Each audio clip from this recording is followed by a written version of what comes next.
Hey everyone, how's it going? So, this is that video I told you I was going to do, letting you know what I did wrong with my grow in this last season, so that you guys can try not to make those mistakes as well.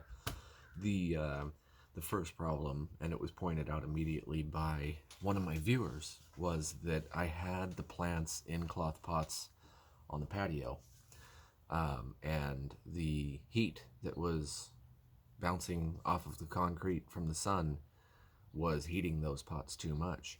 And I think what happened was that the outside of the pot, the soil in the outside of the pot became hydrophobic, meaning that it wouldn't accept water. And the water just shed off of it like a duck's back. So I think that in the middle, I had, some drainage because of the roots. And then on the very outside, whenever I watered, the water would just run to the outside, so the fabric would get wet immediately, and it would make it look like the entire pot had been filled with water, when in reality it was likely just running off to the side. I did dig down a couple inches, and it didn't seem bad when I was growing, because I thought that might be a thing, but that has to have been something that happened.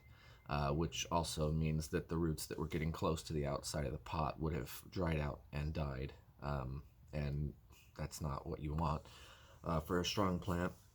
And then the watering schedule, I thought that I was giving it a nice full soaking, and I wasn't, So when stuff like that's happening and you think you're doing one thing, but Mother Nature's doing something else, it can be problematic.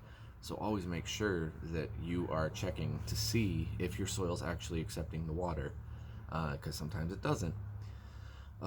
Actually, a potting seed starting mix that I just got for starting my vegetable seeds and my Blue Dream and lamb spread seeds was completely hydrophobic when I opened the bag. It was bone dry. I had to mix it in a bucket with some water to actually get it rehydrated before I put it into the pots. Because at first I put it in the pots, I turned on the water, and it just rolled around the side. So, got to make sure of that.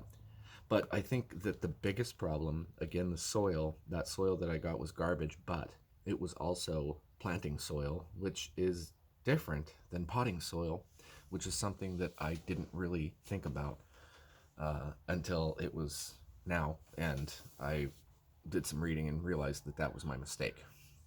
So potting soils don't usually contain soil. They're usually a third compost, a third perlite, and a third like peat moss or cocoa coir. And that's potting soil. It stays, fluffy. It retains water more. It has the added nutrients and all that stuff that's formulated to work for plants that are growing in pots instead of in the ground. Planting soil is what I got, and it was for raised garden beds, which they did not say it was for pots. So that's on me. Still garbage soil, but planting soil and potting soil are not the same thing. I told you what's in potting soil. Planting soil is ground soil. It's got sand and clay and bark and dirt, actual soil. It's just got all kinds of stuff in it that brings nutrients to the table for plants that are growing in it. And yeah, it just doesn't belong in pots. It sinks down so much and it compacts so much that you're gonna have a rock hard surface. Which, if you've been watching, you saw that's what I got. Not only because of the sand, but because I was using planting soil in a pot.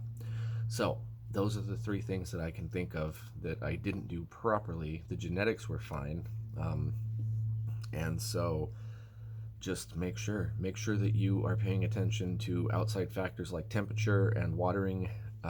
Go on a watering schedule. That's something that I have never done.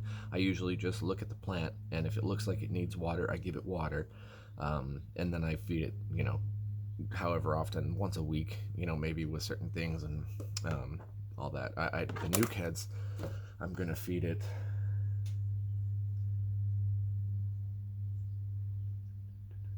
It says every week to a week and a half.